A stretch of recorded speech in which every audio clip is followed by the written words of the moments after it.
چکوال میں سی C D اہلکار کی آسٹریلوی نیاد فیملی پر فائرنگ ایس او پیز کی خلاف ورزی قرار دے دی گئی۔ سی سی ڈی کے ریجنل آفیسر لاہور نے اہلکار کی غلطی تسلیم کرتے ہوئے معافی مانگ لی۔ ایس پی شاہ میر نے کہا کہ شفاف تحقیقات اور مضبوط چالان کی بنیاد پر ذمہ داران کو سخت سے سخت سزا دلوائیں گے۔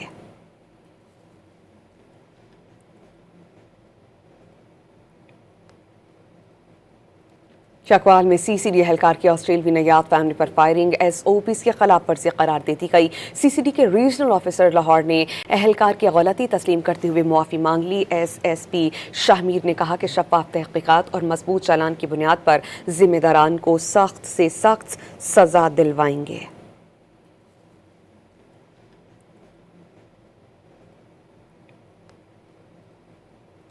چکوال میں سی سی ڈی اہلکار کی آسٹریلوی نیاد فیملی پر فائرنگ ایس او پیز کی خلاف ورزی قرار دے دی گئی۔ سی سی ڈی کے ریجنل آفیسر لاہور نے اہلکار کی غلطی تسلیم کرتے ہوئے معافی مانگ لی۔ ایس پی شاہ میر نے کہا کہ شفاف تحقیقات اور مضبوط چالان کی بنیاد پر ذمہ داران کو سخت سے سخت سزا دلوائیں گے۔